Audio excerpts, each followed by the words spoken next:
उसमें, तो वानरों को लुटाते। जब इस शरीर रूपी मटके से स्नेह रूपी माखन और प्रेम रूपी मिश्री ठाकुर जी ने चुरा ली, तो बोलो फिर बच्चा क्या मटके में? ये तो फिर माटी का ही तो पुतला हो, फिर है क्या इसमें? और ठाकुर जी यदि उस मटकी को अपने हाथों से फोड़ दे, ये मौका हर किसी को नहीं मिलता है। ये बिरले लोगों को ही अवसर मिलता है कि प्रभु इस मटके को अपने हाथ से फोड़े, जैसे मिला महाराज कंस को। कंस ने अपना मटका श्री कृष्ण के हाथ से फुटवाया, रावण ने अपना मटका श्री राम के हाथों से फुटवाया, हिरण्यकश्यपु ने अपना मटका नरसिंह भगवान के हाथों से फुटवाया। ये मौका हर किसी को नहीं मिलता है। तो ये न समझना कि भगवान ने चोरियां करी, भगवान ने मेरे भाई बहन स्नेह और प्रेम की चोरी करी, ये चुराया। गोपियां निकलती है, पनघट से पानी लेकर आती है ना, सामने से कृष्ण भगवान जाते और प्रभु भी गोपियों की ओर देखना नहीं चाहते, मुंह लटका लेते। कई दिन हो गए, गोपियों ने देखा कि श्याम सुंदर को क्या हो गया, हमारी ओर देखना भी बंद कर दिया। हमसे ऐसी कौन सी गलती हो गई कि प्रभु हमारी ओर निहारते भी नहीं है। तो गोपियों से रहा नहीं गया, जानबूझ करके पनघट से पानी का मटका भर के आती और मटकती हुई कृष्ण के सामने जाती और कहती, गोविंद ओ श्याम सुंदर, ऐसे भी हमसे क्या नाराज हो, क्या गलती हो गई? एक बार तो निहार लो न फिर निहारना, श्याम भरी गागरी में काकरी न मारना। एक बार तो हमारी ओर निहार लो। भगवान ने देख लिया, लो गोपी देख लिया, अब क्या? तो गोपियां कहती है, प्रभु आपने हमें निहार तो लिया, पर श्याम भरी गागरी में कांकरी न मारना।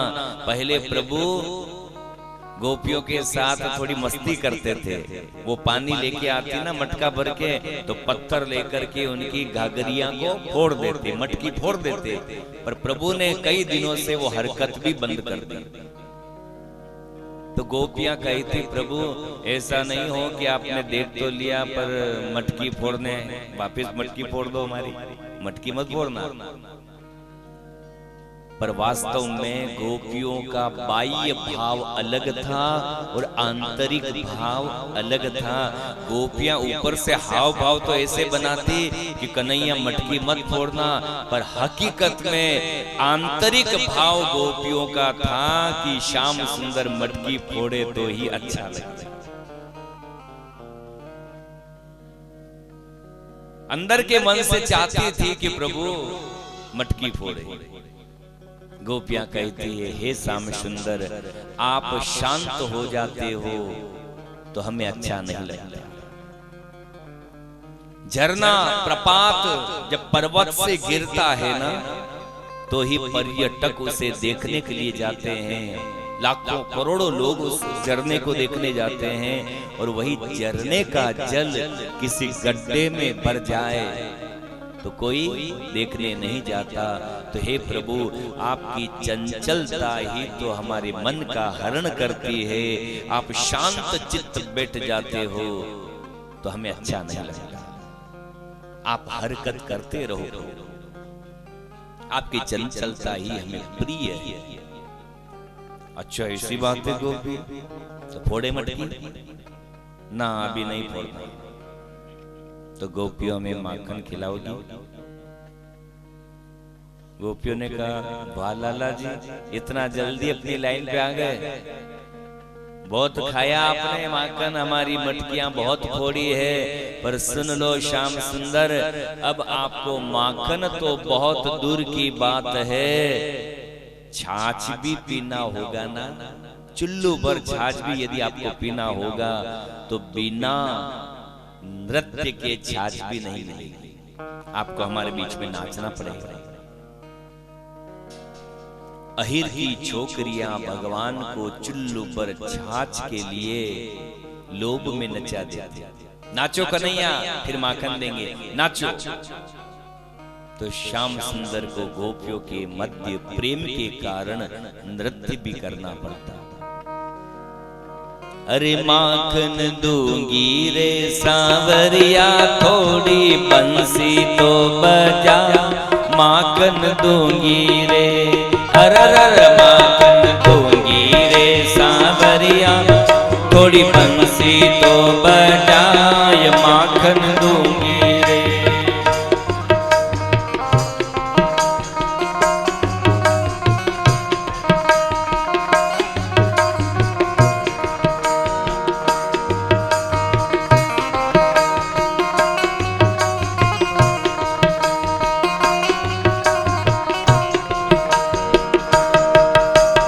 माखन दूंगी, माखन दूंगी, माखन दूंगी रे, माखन दूंगी रे, माखन दूंगी, माखन दूंगी, माखन दूंगी रे, माखन दूंगी रे, अरर माखन दूंगी रे सांवरिया, थोड़ी बंसी तो बजाय, माखन दूंगी रे।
बंसी वट पे बाजी रे, ऐसी तो बजाए जैसे बंसी वट पे बाजी रे, ऐसी तो बजाए जैसे बंसी वट पे बाजी रे, ऐसी तो बजाए जैसे बंसी वट पे बाजी रे।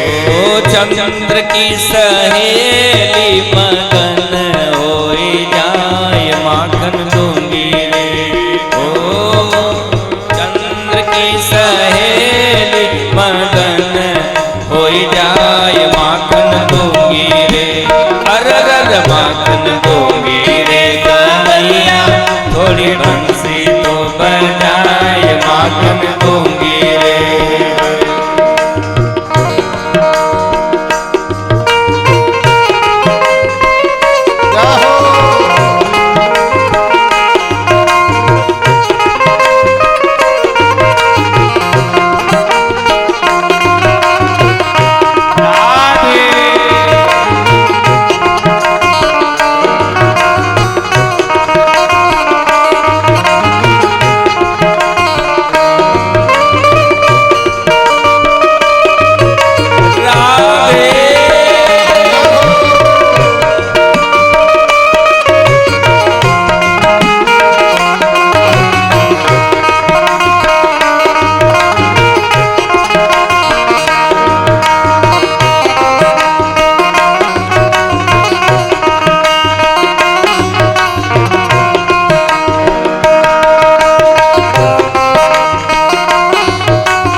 कर गए रे, जादू कर गए रे।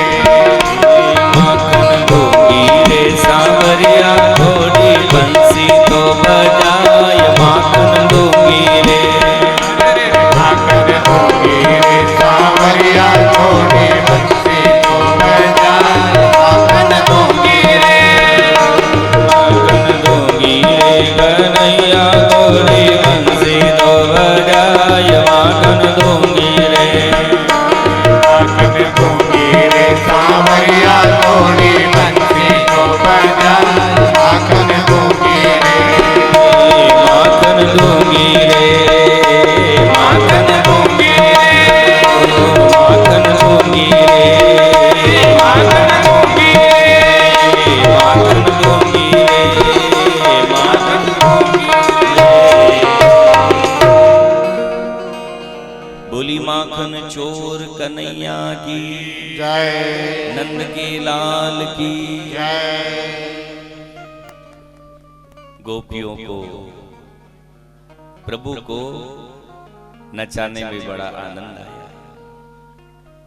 चुल्लू बर छाछ में थोड़े से माखन के लोभ में अहिर की छोकरियां श्याम सुंदर को वैकुंठ नाथ नारायण को अपने मध्य में नृत्य करा देती, नचा देती। इसलिए एक कवि ने बहुत सुंदर सवैया लिखा है। शेषी महेश दिनेश गणेश सुरेश ही जाई को ध्यान लगावे। जाहि अनादि अनंत अखंड अछेद अभेद सुवेद बतावे। ब्रह्मा से शुक व्यास रटे पचिहारी गए तहु पार न पावे। और ताही अहीर की छोहरिया छचिया बरी छाछ पे नाच नचावे। ताही अहीर की छोहरिया छचिया बरी छाछ पे नाच नचावे। जिन वैकुंठ नाथ नारायण का ध्यान व्यास देव, शुकदेव, बड़े बड़े योगी सिद्ध मुनि भी ध्यान लगाते हैं कि वैकुंठ नाथ नारायण का हमें ध्यान में दर्शन हो जाए, फिर भी उन्हें दर्शन नहीं होता। तप करने के बाद में भी दर्शन नहीं होता। और अहिर की छोकरियों के भाग्य देखिए कि वो वैकुंठ नाथ नारायण चुल्लू भर छाछ में गोपियों के मध्य में नाचते हैं। ताही अहीर की छोहरिया छचिया भरी छाछ पे नाच नचा देती प्रभु। हम तो मात्र ये कथा सुन करके आनंद उठा रहे हैं कि प्रभु गोपियों के मध्य में नाचते हैं। पर विचार करो, थोड़ा बुद्धि को ऊपर चढ़ा करके सोचना। हम कथा सुनकर के आनंदित हो रहे हैं, तो जिन गोपियों के सामने प्रभु ने नृत्य किया होगा उनके आनंद की क्या सीमा रही होगी, शब्दों के द्वारा हम वर्णन नहीं कर सकते। जैसे गूंगे व्यक्ति को गुड़ खिलाओ और स्वाद पूछो, वो अंदर से आनंद उसको आ रहा है पर वो प्रकट नहीं कर पाता। उसी प्रकार से वक्ताओं की हालत होती है। प्रभु का ये दृश्य, ये लीला, गोपियों को कितना आनंद, पर हम शब्दों से वर्णन कैसे करें। प्रभु की ये माखन चोरी लीला हुई। सब गोप वाले कहने लगे, कन्हैया पूरे गोकुल में कोई ऐसा घर नहीं गोपी का जिस घर में मटकी ना फूटी हो। प्रत्येक घर का माखन खाने को मिला, बस एक घर बचा है श्याम सुंदर। कौन सा? आपका। और कौन सा? आप ही का दरबार बचा है, अपने दरबार का माखन कब खिलाओगे, अपने वहां की मटकी कब फोड़ोगे? सबकी फोड़ी, अपने घर की भी तो फोड़ो। प्रभु समझ गए ये ओसरा भी टालना पड़ेगा, नहीं तो ये मुझे ताना मारेंगे कि लोगों को खिलाया फोड़ा मटका, अपने घर का तो नहीं खिलाया। ठीक है गोप ग्वालों, मेरे घर का भी मटका फोड़ूंगा, माखन खिलाऊंगा, पर कन्हैया ध्यान रखियो, जब भी तेरे घर का माखन खिलाए ना, 8 दिन पहले से बोल देना नमक का पानी लेकर के पेट साफ रखेंगे। तेरे घर में 9 लाख गैया है, बहुत माखन खाएंगे। प्रभु ने कहा नहीं भाई, ये बात तो झूठी, 8 दिन पहले कहना ये तो असंभव है, 1 घड़ी पहले ही सूचना दूंगा। 1 घड़ी पहले? हाँ क्यों? अब देखो गोप ग्वालों क्या बताएं, आप मेरी माता का स्वभाव नहीं जानते, वो कांदड़ा मरोड़ती है। जब मेरी माँ का मूड ठीक होगा उसी रोज अपने घर का माखन खिलाऊंगा। चंद्रमा देखना पड़ेगा मुझे मैया का। तो उसी दिन से श्याम सुंदर अपनी माँ को रोज देखते थे कब माँ का मूड ठीक हो। तो सुखदेव जी महाराज वर्णन करते हैं भागवत में, वो दिन भी समीप आ गया। एकदा गृहदासीषु यशोदानंद गेहिनी कर्मांतर नियोक्तासु निर्ममंथ स्वयं दधी। वो दिन समीप आया, एकादशी का दिन था। मैया यशोदा ने आज घर का काम स्वयं करने का ठाना। दास दासियों को और काम में लगा दिया, घर का झाड़ू पोछा स्वयं मैया कर रही। प्रातः काल उठ करके स्नान कर लिया और मैया ने पीले वस्त्र धारण किए, पीत वस्त्र। अब देखो भक्ति के श्रृंगार में पीत वस्त्र, पीला वस्त्र माने भक्ति का ही रूप होता है। पीला वस्त्र भक्ति का ही स्वरूप होता है। लाल वस्त्र प्रेम का प्रतीक होता है, पीला भक्ति का स्वरूप। आज मैया ने पीत वस्त्र धारण किया।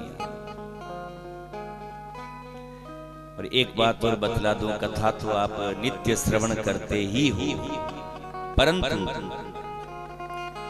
इन बातों को भी थोड़ा समझने का प्रयास करना। यजमान को जब पूजा में बिठाते हैं तो पंडित जी कुमकुम से क्या लगाते हैं? तिलक लगाते हैं ना। कुमकुम लाल होता है, क्यों लगाया गया तिलक? मैंने कहा ना, पीला वस्त्र भक्ति का स्वरूप है और लाल वस्त्र प्रेम का प्रतीक है। गुरु जी ने यजमान के भाल पर टीका कुमकुम से इसीलिए लगाया कि हे यजमान, आप ठाकुर जी की पूजा करने के लिए बैठ रहे हो तो प्रेम लेकर बैठे, प्रेम के साथ बैठे। फिर ऊपर से लगाए अक्षत, चावल लगाते हैं। अब कई गांवों में मैं ये रूढ़िवाद देखता हूँ, मना कर देते यजमान, नहीं मेरे पिताजी है, चावल नहीं लगाना। यहाँ भी है सर,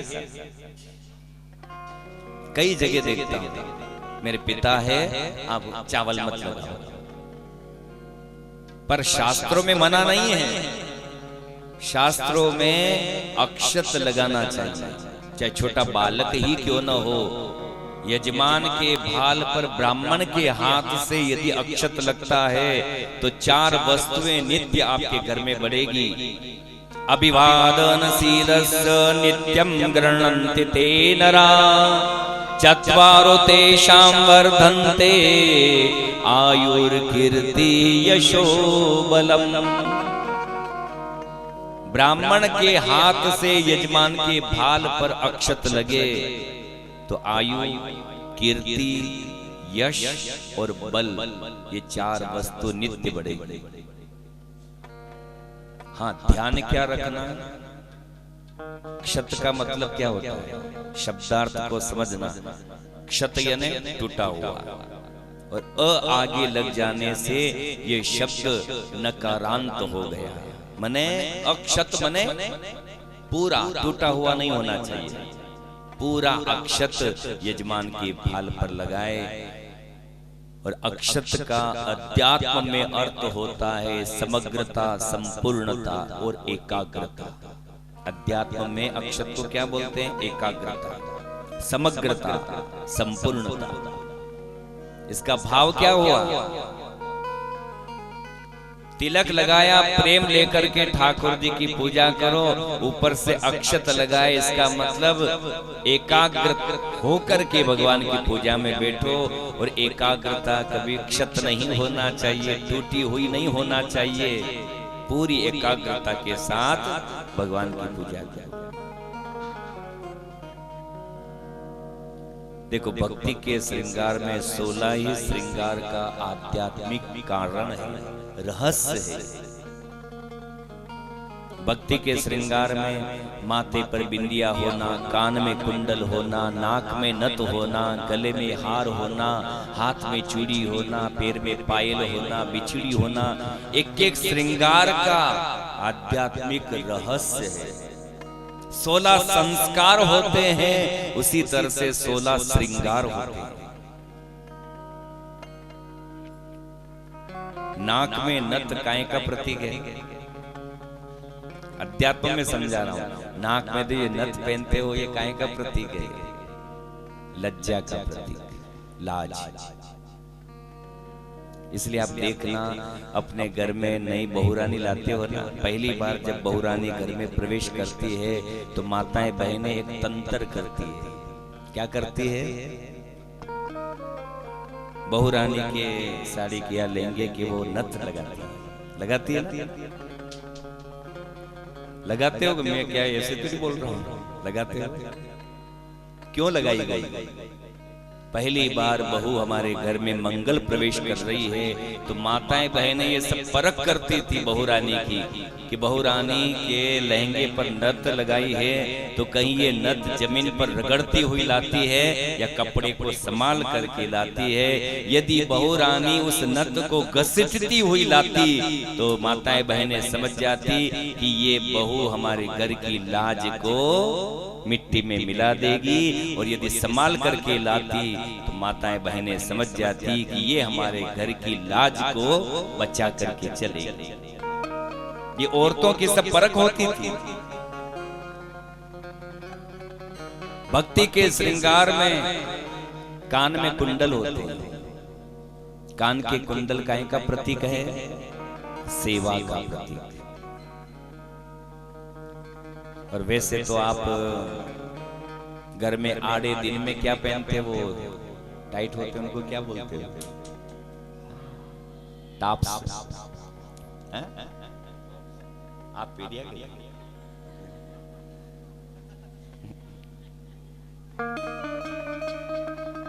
हाँ, टॉप्स जो भी वो टाइट होते हैं ना, जाम। पर घर में कोई मंगल आयोजन होता है तो माताएं बहनें उन टॉप्स को उतार देती है और क्या पहनती है? झुमकी।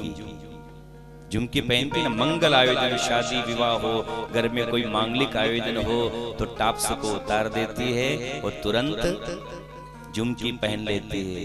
क्यों? भक्ति के श्रृंगार में कान के कुंडल सेवा का प्रतीक है।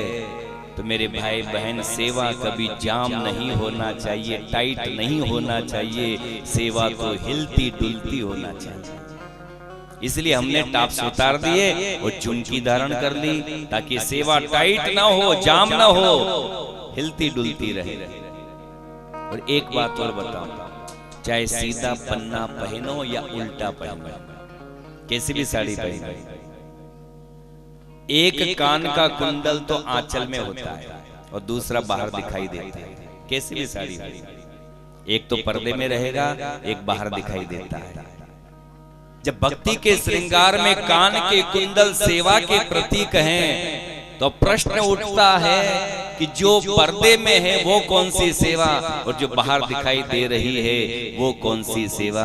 तो मेरे भाई बहन, जो आंचल में है, पर्दे में है, ये अपने स्वामी की सेवा, पति की सेवा, और जो बाहर सबको दिखाई दे रही है ये है कान्हा जी की सेवा, ठाकुर जी की सेवा, सबको दिखाई देती है।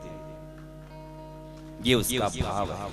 एक प्रभु सेवा है, एक स्वामी सेवा है। भक्ति के श्रृंगार में हाथ में चूड़ी होती है। आड़े दिनों में तो आप न जाने मेटल फेटल क्या क्या होता है वो पहनते होंगे, पर घर में शुभ आयोजन होता है तो कौन सी चूड़ी पहनते हो? कौन सी पहनते हो? डरो मत, बताओ।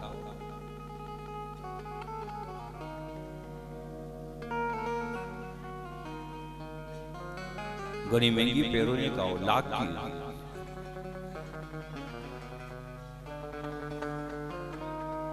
बिल्कुल सही बताया। घर में कोई शुभ आयोजन होता है तो माताएं बहनें दूसरी चूड़ी सारी उतार देगी और लाख की चूड़ी धारण कर लेते हैं। अब लाख की चूड़ी क्यों पहने? इसमें भी आध्यात्मिक कारण है। देखो, लाख की चूड़ी में होता है पारा। पारा समझते हो ना, जो थर्मामीटर में होता है, जिसका वेट ज्यादा होता है, तभी तो लाख की चूड़ी भी भारी होती है। उसमें पारा है। बालाजी महाराज को आप सिंदूर चढ़ाते हो, सिंदूर में क्या है? वही पारा है। इसलिए सिंदूर का भी वेट ज्यादा होता है, भारी होता है। और विज्ञान के अनुसार पारे में आर्द्रता होती है। आर्द्रता माने नमी, नमी होती है।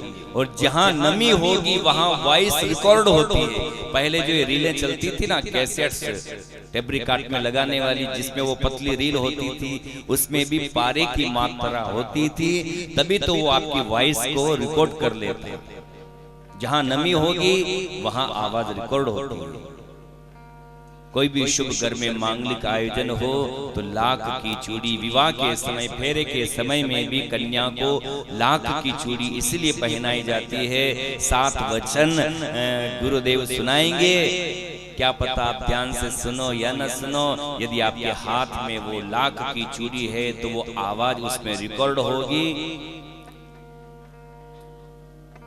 और जब भी आपको ऐसा कोई संकट का समय आ जाए तो आप लाख, माताओं बहनों की अनायास एक एक्शन होती है।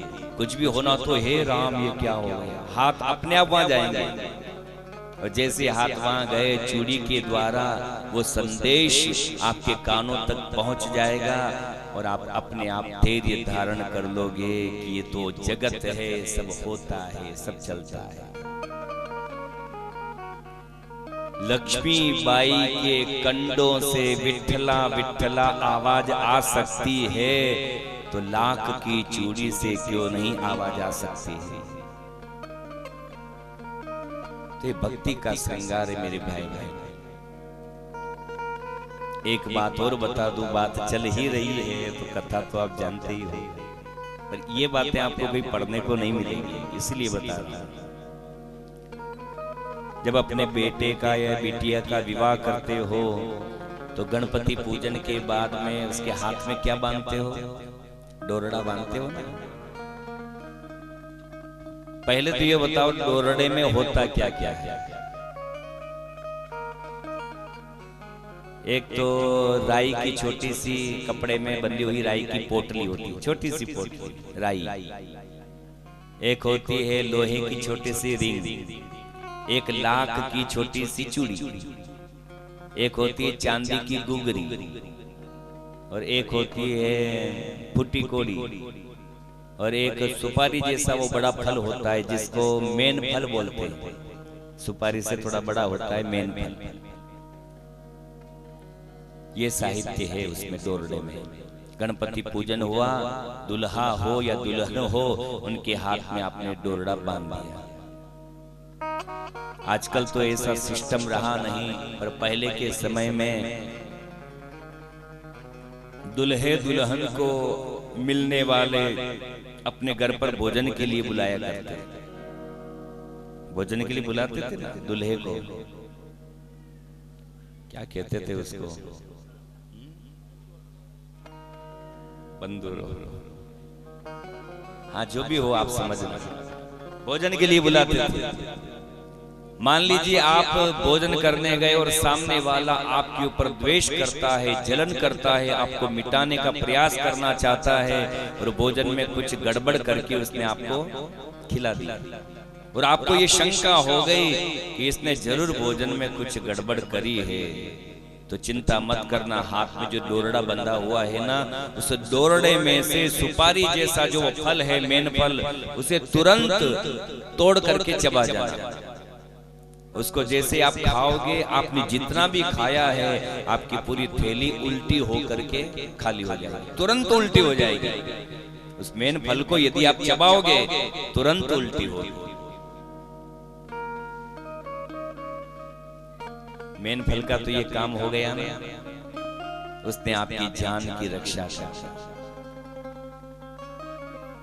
विष भी आपके शरीर में प्रभाव कब करता है, जब विष का संपर्क ब्लड के साथ हो जाए तो फिर मरना पड़ता है। बाकी ऐसे आप जहर पी भी लो, बाल बांका नहीं हो, पर शर्त है कि आपके अंदर कोई छाला घाव नहीं होना चाहिए। यदि उस विष का संपर्क ब्लड के साथ हो गया फिर मरना पड़ता है। मेन फल से उल्टी हो जाएगी, थैली पूरी साफ हो जाएगी, आपकी रक्षा हो जाएगी। तो फिर मेन फल के बाद में दोरड़े में है राई की पोटली। अब राई की पोटली दुल्हा हो या दुल्हन हो शिक्षा दे रही है कि भैया तो अब गृहस्थी बसाने जा रहा है, विवाह करने जा रहा है, तो परिवार में कैसे रहना देख लेना मुझे। वो पोटली शिक्षा दे रही है, मुझे अच्छी तरह से देख लेना, गृहस्थी में अपने परिवार में कैसे रहना। तो बंद मुट्ठी तो लाख की, खुल गई तो घर में एकता में रहना, संगठन में रहना। जैसे मैं बंधी हुई हूं तब तक मेरी शोभा है, और मैं बिखर गई तो मुझे बीनना बहुत मुश्किल है। फिर है दोरड़े में लोहे की छोटी सी रिंग, वो शिक्षा दे रही है कि भैया ये संसार एक चक्र है। दादाजी नहीं रहे, तेरे परदादा भी नहीं रहे, तेरे पिता भी नहीं रहेंगे, और एक समय वो आएगा कि तू भी नहीं रहेगा, तुझे भी जाना पड़ेगा। तो दुखी मत होना, क्यों? क्योंकि संसार तो एक चक्र है। लोहे की रिंग ये शिक्षा दे रही है। फिर है दोरड़े में लाख की चूड़ी, लाख की चूड़ी शिक्षा दे रही है कि भैया यदि तेने परिवार में राई की पोटली से ज्ञान ले लिया, एकता में संगठन में रहना सीख लिया, और तेने काल चक्र जीवन चक्र को समझ लिया, तो तेरी कीमत इस जगत में लाख की हो जाएगी। और जिसकी कीमत लाख की हो गई, फिर है दोरड़े में चांदी की गुगरी, मतलब तेरा जीवन चरित्र चांदी के समान धवल हो जाएगा, प्रकाशित हो जाएगा, चमकीला हो जाएगा। और जिसने राई की पोटली से संगठन में रहना नहीं सीखा, जिसने जीवन चक्र को नहीं समझा, उसकी कीमत लाख की नहीं होगी, उसका जीवन चरित्र चांदी के समान प्रकाशित नहीं होगा, उसकी कीमत तो इस दुनिया में फूटी कोड़ी के समान होगी। फिर है दोरड़े में फूटी कोड़ी, वो यही शिक्षा दे रही, तेरी कीमत कुछ भी नहीं। जिसने इन साहित्य को नहीं समझा, इन वस्तुओं से ज्ञान नहीं लिया, क्या कीमत उसकी। तो मैं आपको बतला रहा था, आज यशोदा मैया ने भी पीले वस्त्र धारण किए, घर का काम भी करती जा रही है और भगवान के नाम का कीर्तन भी कर रही है। एक और बात मैं आपको बतला दूं, घर का काम तो करना ही है, रो के करो या हंस के करो। कोई पड़ोसी तो आने वाला नहीं है ना, करना काम तो आप ही को। तो एक संधि आपको बतला देता हूं, उसे जीवन में उतारना। घर का काम प्लस भगवत नाम बराबर भगवत प्राप्ति।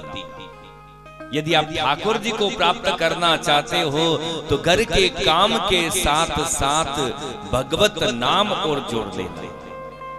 झाड़ू भी लगाओ, भगवान का नाम कीर्तन करते जाओ, झाड़ू लगाओ।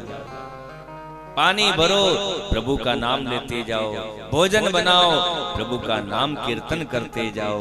भोजन बनाओ, उस काम में 4 चांद लग जाएंगे, उस भोजन में भी स्वाद बढ़ जाएगा। मेरी बातों का भी विश्वास मत करो, स्वयं प्रैक्टिकल करो। एक दिन गालियां निकालते जाना और आटा लगाना। जो भी बालक उस भोजन प्रसाद को पाएगा बिना सिखाए गाली बोलेगा, क्योंकि आटे में भी पानी डाला ना आपने, नमी थी, आर्द्रता, वॉइस रिकॉर्ड होगी, जो बोला वो असर जाएगा। और एक दिन भगवान का नाम कीर्तन करते जाना, भोजन बनाना। जो भी उस भोजन प्रसाद को पाएगा बिना कहे कथा में आकर के बैठ जाएगा, अपने आप वो असर आएगा। मैं 7 या 8 साल पहले कपासन के उधर ही गया था, पट्टू का बांबा, और वापिस अभी 18 मई से वहां जाऊंगा, उसी गांव में फिर कथा है। तो मैं संध्या को छत पे घूम रहा था, तो पीछे बाड़ा था और चूल्हे पर एक माता जी मक्की का आटा लगा रखा, हाथों से बनाती थी वो। अब मक्किया का ठाठिया भी थे, फ्री ने खोज जा जो अना को मारे घर के बालने आलू करियो। मैं ऊपर से बोला, मैंने कहा माता जी अब जो भी इस प्रसाद को पाएगा वो भी यही बोलेगा। अरे गुरु जी आप अटी जो गई। मैंने कहा हाँ सुन रहा हूं मैं आपके मंत्र सब। अब ऐसा बोल करके भोजन बनाओगे तो फिर क्या, वही आएगा, जो पाएगा वही बोलेगा। घर के काम के साथ साथ भगवत नाम आज मैया यशोदा ले रही है, कीर्तन करती जा रही, घर का काम कर रही। यहां तक सुखदेव जी महाराज कहते हैं झाड़ू पोछा करने के बाद में जब मैया यशोदा दधी मंथन करने लगी तो भी भगवान के नाम का कीर्तन कर रही। यानी यानी ह गीतानि तद्वाल चरितानि च दधीनि मंथने काले स्मरन्ति तन्न गायतः। दधीनि मंथने काले स्मरन्ति तन्न गायत। दधी का मंथन भी मैया कर रही है तो भी भगवत नाम कीर्तन कर रही है। आज प्रभु समझ गए कि मैया का मूड ठीक है, मैया का चंद्रमा ठीक है। देखो अपना चंद्रमा स्वयं देखना सीखो, पंडित जी को पूछने की जरूरत नहीं। आप स्वयं अपना चंद्रमा देखो कि मेरा चंद्रमा कब ठीक है। जब आपके मुखारविंद से, आपकी रसना से अनायास ही भगवान के नाम का संकीर्तन चलने लगे, कीर्तन बोलने लगे अपने आप, तो समझ जाना इससे बढ़कर के श्रेष्ठ मुहूर्त और कोई नहीं हो सकता। सबसे अच्छा मुहूर्त है, कर लो कोई भी काम, बाल बाका नहीं होगा। भगवान का नाम कीर्तन हो रहा है, ये सबसे अच्छा टाइम है। प्रभु समझ गए कि मैया आज नाम कीर्तन कर रही है, मूड ठीक है। गोप ग्वालों को अपने घर का आज माखन खिलाना चाहिए। श्याम सुंदर आए मैया के पास, मैया ओ मैया भूख लगी है, आओ लाला। आंचल में लिया और मैया दूध पिलाने लगी। श्याम सुंदर की आयु 2 बरस की, छोटे हैं। मैया सर को भी सहलाती जा रही है लाला के। लाला बात भी करते जा रहे हैं, दूध भी पी रहे हैं। लाला ने पूछा, मैया हमें एक बात पूछे। अवश्य बोलो। मैया हमें ये बताओ, आपको दूध प्यारा है या पूत प्यारा है? लाला हमें तो आप प्यारे हो। बस मैया यही पूछ रहा था। जितने में रसोई घर से बाबा ने आवाज लगाई, यशोदा चूल्हे पर दूध चढ़ाकर भूल गई, उफन रहा है। लाला को वही पटका और दूध संभालने। श्याम सुंदर को गुस्सा आ गया। अभी तो बोला कि मुझे पूत प्यारा है, और जैसे आवाज आई पूत को यहीं पटक दिया, दूध संभालने चली गई। मने मैया को तो दूध प्यारा है, चलो जाने दो मैया को, अपने तो मटका फोड़ना है। देख लिया मटके में माखन बन चुका है, लिया मथानी को और जोर से मटके के दे मारा। गोप ग्वालों को सीटी लगा करके बुला लिया, आ जाओ मनसुखा तनसुखा तनसुखा, जल्दी आ जाओ, देख लो मेरे घर का भी ओसरा टाल दिया है, मटका फोड़ दिया है, खा लो माखन। मनसुखा कहने लगा, दादा ये तो आंगन पर बिखर रहा है माखन, बहुत माखन बिखर रहा है, तू रसोई घर से कटोरी प्लेट लिया जो उसमें भर भर के खा लेंगे। भगवान ने कहा, मैं रसोई घर में जाऊंगा, मैया वहां दूध संभाल रही है, इन ठीकरों में ले भरो भागो खाओ। भगवान के घर प्रसाद ऐसे ही मिलता है, फटाफट निकलो। मैया दूध संभाल करके इधर आई तो माखन सब मटका फूटा हुआ छाछ आंगन में बिखर रही है, और श्याम सुंदर अपने दोनों हाथों को दबा करके मैया को निहार रहे। लाला जी ये आपने किया? जी मैया हमसे हुआ। आपने फोड़ा मटका? हाँ मैया हमने फोड़ा। आपने? हाँ हाँ मैया हमने। लाला गोपियां हमें शिकायत करने आती, हमें विश्वास नहीं होता था कि छोटा सा लाला है, गोपियों की मटकी कैसे फोड़ता होगा, पर आप स्वीकार कर रहे हो कि इतना बड़ा मटका आपने फोड़ दिया। हाँ मैया हमसे हुआ। तो लाला अब सजा मिलेगी। मैया का क्रोध देख करके श्याम सुंदर भागे। पीछे पकड़ने के लिए मैया दौड़ रही है, आगे आगे श्याम सुंदर पूरे दरबार में मैया को दौड़ा रहे, पकड़ में नहीं आए। 2 बरस के बालक को पकड़ने में बोलो मां को कोई टाइम लगे, पर नहीं आए पकड़ में। यशोदा पकड़ नहीं पाई। क्यों? देखो ये कथा भागवत में बड़ी आध्यात्मिक कथा है, ध्यान से सुनोगे समझोगे तो हृदय में उतरेगी। पकड़ में क्यों नहीं आए प्रभु? अब इसके लिए मुझे वापस पहले दिन की कथा या दूसरे दिन की कथा में जाना पड़ेगा। मैंने दूसरे दिन शायद भगवान के विराट रूप का जब स्वरूप में सुना रहा था कि सूर्य चंद्रमा ही भगवान के नेत्र का काम करते हैं, ये पर्वत ही भगवान की अस्थियों का काम करते हैं, नदियां ही भगवान की रक्तवाहिनी हैं, कहा था। और ये भी कहा था कि भगवान विराट का मुख क्या है, तो धर्म ही मुख है, और विराट भगवान की पीठ क्या है, तो अधर्म ही पीठ है। भगवान के मुख में धर्म है, पर पीठ में अधर्म का वास है। अब बताइए, ठाकुर जी जब आगे दौड़ रहे हैं, श्याम सुंदर मैया पकड़ने के लिए पीछे दौड़ रही है, तो मैया की दृष्टि भगवान के मुख पर है या पीठ पर? भगवान की पीठ में अधर्म है। बात समझ में आ रही है?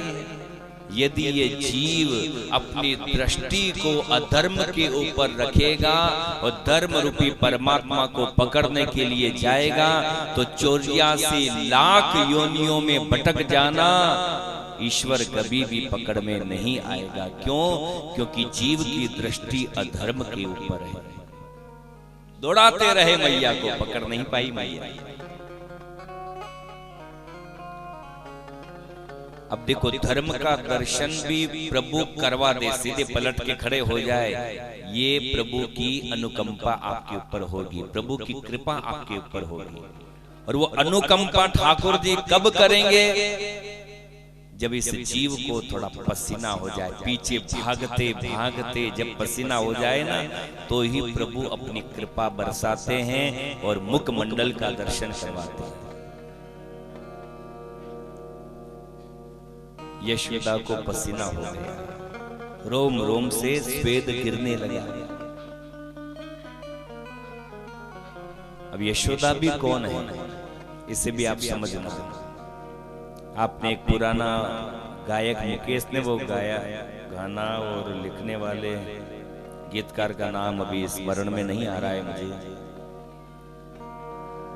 जिस कवि ने वो गाना लिखा, शब्दों का चयन बहुत सोच समझ करके किया। देखो कोई भी कुछ भी लिखता है तो लिखने वाले के भाव आप देखने थोड़ी गए, किस माहौल में बैठ करके, किस हालात में बैठ करके उसने लाइन लिखी, आप समझ थोड़ी पाते हैं। एक लेखक ने, एक कवि ने एक दोहा लिखा, पाप करे प्रभु जी मिले, पाप करे सुख होए, पाप करे मुक्ति मिले, तो पाप करो सब कोय। ये लिखा उसने दोहा। जब मार्केट में ये प्रचलन में आया तो विद्वानों ने उसे काट दिया, गलत लिखा। कोई पाप करने से प्रभु जी मिलता है, कोई पाप करने से मुक्ति मिलती है, गलत है। जब बात उसके सामने गई तो लेखक ने स्पष्टीकरण लिख करके भेजा कि भैया मैंने जिस माहौल में लिखा आपने वो माहौल समझा नहीं, मैंने किस भाव में लिखा आपने उसे समझा नहीं, आपने शब्दों को तोड़ मरोड़ कर दिया।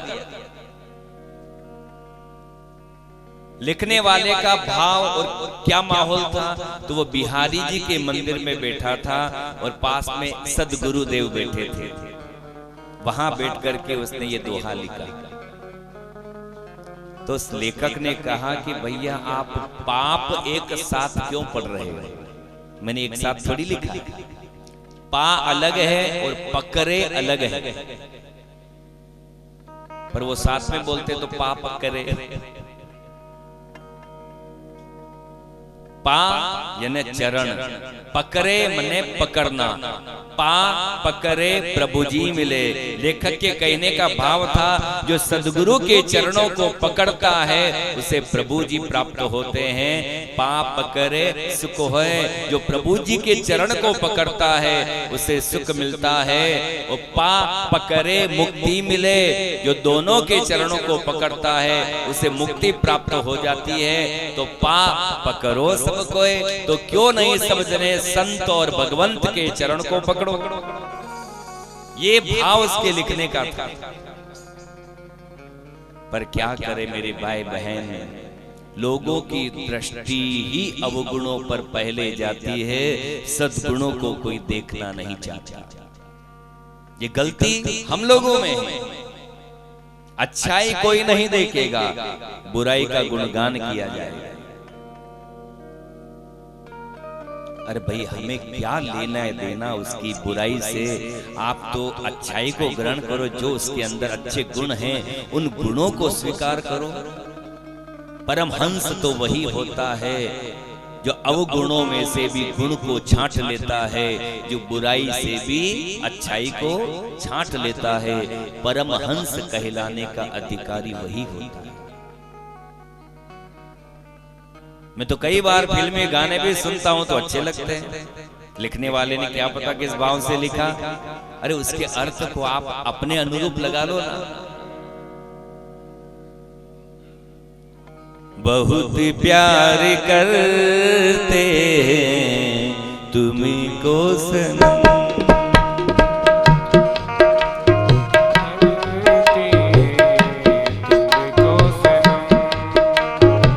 लिखने वाले ने ये गाना लिखा, बहुत प्यार करते हैं तुमको सनम।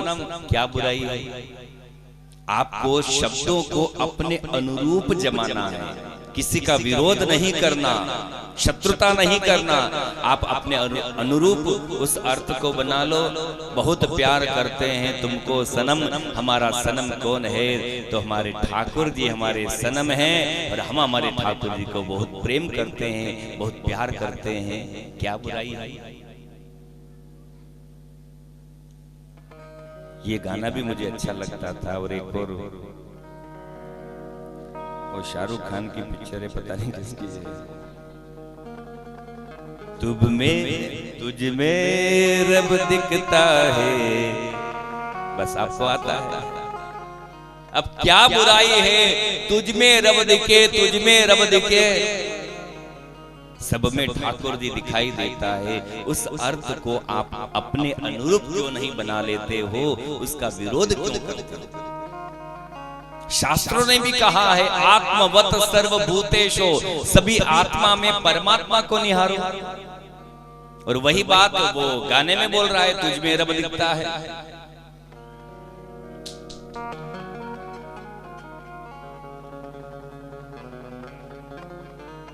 किससे बांधू बेर जगत में कोई नहीं पराया, हर मानव में प्रतिबिंबित है उसी ब्रह्म की छाया। जैसे माला के मन को में धागा एक पिरोया, उसी भांति प्रति व्यक्ति व्यक्ति में वही ईश है सोया। प्रेम सदा आशीष बांटता, बेर सदा अभिशाप। प्रेम नदी की मंद धार है, बेर मरुस्थल आंधी। किससे बांधू बेर जगत में कोई नहीं पराया, हर मानव में प्रतिबिंबित है उसी ब्रह्म की छाया। सब में प्रभु है।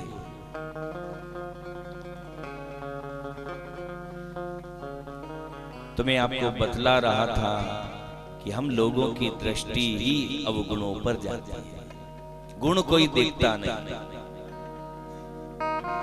एक गांव में राम जी की झांकी निकल रही थी, बड़ा सुंदर प्रभु का श्रृंगार बेवाण में पधरा रखे ठाकुर जी को, और उनके श्रृंगार को देख करके भक्तों का मन नृत्य करने का होता है।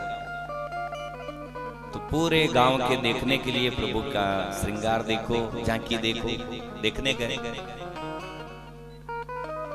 तो जिस परिवार से आए सब जने देखने, उन परिवार में छोटी बहू थोड़ी धार्मिक विचार वाली थी। वो जैसे ही भगवान श्री राम की झांकी को देखा, ठाकुर जी की ओर देखा, मस्त होकर के प्रभु के सामने नृत्य करने लगे। और स्वाभाविक है, नाचने में वस्त्रों का ख्याल नहीं रहता, तो घूंघट आंचल थोड़ा। सासू जी साथ में थी, टोक लगा दी, बहुरानी देख गांव के सब बड़े बड़े हैं, ध्यान रख, अपने कपड़े संभाल, ढंग से नाच। फिर बहू ने कपड़े संभाले, घूंघट लिया, पर वो तो जैसे ही राम जी की ओर देखे, प्रभु की ओर देखे, मस्त हो जाए, फिर नाचने लगे, सुध बुध भूल जाए। फिर सासू माँ ने टोक लगाई, बहू रानी तू क्या कर रही है? 3 बार सासू माँ ने टोक दिया। फिर तो बहू से रहा नहीं गया, उसने भी हाथ जोड़ करके कहा, ए मेरी सासू माँ, मैं मानती हूँ कि मेरे अंदर ये अवगुण है, ये बुराई है कि मैं कपड़े संभाल नहीं पा रही हूँ, पर आप मुझे क्यों देख रही हो? आप क्या करने आए? झांकी देखने आई ना, तो अपना थोबड़ा राम जी की तरफ रखो, मुझे देखो, उधर देखो, मुझे देख, मुझे तो घर पे ही देख लेना। अभी जिस काम के लिए आए हैं ठाकुर जी को देखने, झांकी निहारने, तो उधर देखो तो मेरे अवगुण आपको दिखाई नहीं देंगे। सबकी दृष्टि वहां है और आप मुझे देख रहे हो। तो बात समझ में आ रही है? किसी के अवगुणों को हमें नहीं देखना, हमें तो उसकी अच्छाई को ग्रहण करना है, गुणों को लेना। तो गीतकार ने, मैं आपको बता रहा था कि यशोदा जी कौन है, जरा यशोदा जी को आध्यात्म में समझ लो। उस गीतकार ने यशोदा के लिए एक भजन लिखा।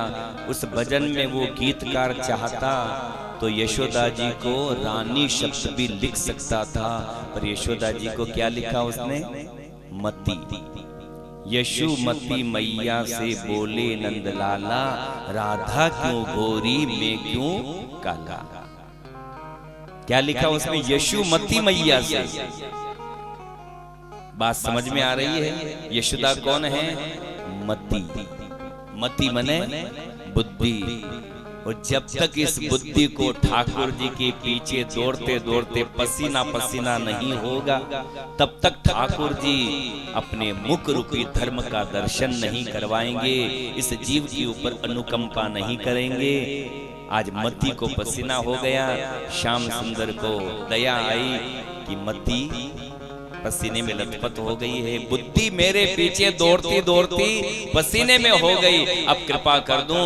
बाल कृष्ण सीधे पलट के खड़े हो गए और जैसी मैया की दृष्टि प्रभु के मुख पर हुई, श्याम सुंदर पकड़ में आ गया। लाला मुझे पता था कहां तक भागोगी, अब सजा मिलेगी। चाहती तो महल के किसी खंबे से बांध देती, पर उलूखल मंगवाया। औखल, औखल बने ऐसा पात्र जिसमें जो भी डाला जाए चूर चूर हो जाए। अभिमान को खंडित करने वाला पात्र है औखल। रस्सी लाए मैया, लाला के औखल से बांध रही है। अब दोनों मुंह के गिटान लगाने लगे ना, तो 2 उंगल की कमी। फिर और रस्सी जोड़ी, फिर परेटा लगाया, फिर दोनों मुंह बांधने लगे, 2 उंगल की फिर कमी। बार बार रस्सी जोड़ती जाए पर 2 उंगल की कमी बनती रही, गिटान नहीं लगते। ये कथा जब मैं यूपी में सुना रहा था तो एक विद्यार्थी खड़ा हुआ और कहने लगा कि गुरुजी यशोदा पागल थी, पागल। मैंने कहा क्यों? उसमें इतना सा माइंड नहीं था, बार बार रस्सी जोड़ती जा रही, लपेटती जा रही, दोनों मुंह के गिटान लगाने लगे तो 2 उंगल की कमी, तो एक परेटा थोड़ा रिवर्स कर लेती, ऐसे लपेट रही तो एक थोड़ा खोल देती, इतनी लंबी रस्सी हो जाती, आराम से बंध जाती। मैंने कहा भैया तेरा तर्क यहाँ नहीं चलेगा, क्योंकि ये आध्यात्मिक कथा है और आप भी समझना चाहते हो तो थोड़ा मैं व्यवहारिक जगत में लेकर के आपको समझाऊंगा तो समझ में आएगा। एकादशी व्रत आपने किया होगा कल, 12 के दिन फिर आप मंदिर क्या ले जाते हो भगवान के? सीधा लेकर जाते हो ना, आटा, दाल, घी, नमक। मान लो सासू जी कहे बहुरानी मैं स्नान कर लूं जितने तू सीधा जमा दे, थाल सजा दे। और बहुरानी यदि मेरे जैसे हो ना उल्ले मन की, तो ठपकार करके अच्छी थाली भर दे, बहुत सारा आटा, दाल, बढ़िया। तो हाशु के कर्म के 3 हर चढ़े, ये कर में थी लाड़ी यत्रो में ले बेंडी, काले तो लूणी तपई मैंने कटोरो भर दियो पूरो, थोड़ो मेले मंदिर ले जानो है। ये मूंग की दाल 100 रुपए किलो की, इतना रखे। बहुरानी बोलती है कि देखो सासू जी मैंने कभी जमाया नहीं, पहली बार सीधा जमाया है, आप गुस्सा क्यों हो रही हो? मैं कम कर दूं? बोलो कितना निकालूं? जैसे ही बहुरानी उस थाल में से निकालने की बात करेगी, अनपढ़ सास भी होगी तो मना कर देगी, ना बहुरानी आज तेने जो भगवान के नाम का इस थाल में निकाल दिया है, अब इसमें से कम करने की कोशिश मत कर, पर आइंदा ध्यान रखना इतना आटा, इतनी दाल, इतना इतना लेना। पर आज जो प्रभु के नाम का थाल में निकल गया ये प्रभु का हो गया, अब कम मत कर। तो मेरे भाई बहन यही मैया यशोदा के साथ में भी हो रहा है। यशोदा जी में भी माइंड था, वो तो खुद मती है, वो तो खुद बुद्धि है। वो चाहती ना तो रस्सी का एक परेटा उल्टा कर सकती थी, इतनी लंबी हो जाती, पर क्यों नहीं किया? यशोदा जी ने सोचा कि जो रज्जू मैंने ठाकुर जी के श्री अंगों को स्पर्श कर दिया है, जो रस्सी भगवान के श्री अंगों को स्पर्श हो गई है तो ठाकुर जी की हो गई ना, अब इसमें से कम क्यों करूं? और जोड़ती रहूं और जोड़ती रहूं, पर कम नहीं करूंगी, क्योंकि ये अर्पण हो चुकी है। पैरों से पेट तक लपेटती हुई ले आई, अब 2 उंगल की कमी बरकरार है। ये 2 अंगुल क्या है? तो पहली अंगुल है कि ये जीव ठाकुर जी के साथ कोई नाता नहीं जोड़ता, और दूसरी अंगुल है प्रभु कृपा नहीं करते। यदि पहली अंगुल की पूर्ति ये जीव कर दे, भक्त कर दे, तो दूसरी की पूर्ति ठाकुर जी स्वयं करते हैं। मैया यशोदा के मुंह से निकल ही गया, ए मेरे जगत पिता तू बंधता क्यों नहीं? पहली अंगुल की पूर्ति हो गई ना, ये जीव नाता नहीं जोड़ता, तो आज मैया ने अपने लाला को जगत पिता कहा, नाता जोड़ दिया। पहली अंगुल की पूर्ति करी मैया ने, तो दूसरी अंगुल की पूर्ति गोविंद ने कर दी। कृपा बरसा दी, तुरंत गिटान लग गई, बंद गए। भगवान के पेट के यहाँ पर मैया ने गिटान लगाई। दाम कहते हैं गिटान को, उदर कहते हैं पेट को, इसीलिए भगवान का एक नाम क्या हुआ, दामोदर।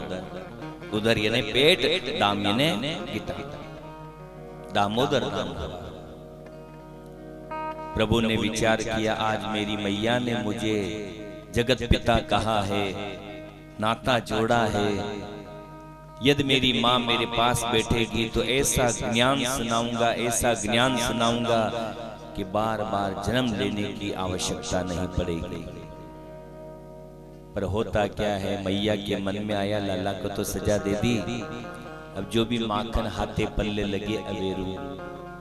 यही तो हम लोगों से गलती हो जाती है, जब हमने ठाकुर जी को नाता जोड़ करके बंधन में ले लिया है, बांध लिया है, उसके बाद हमारा कर्तव्य क्या होना चाहिए, प्रभु के समीप बैठे और उनकी बात सुने।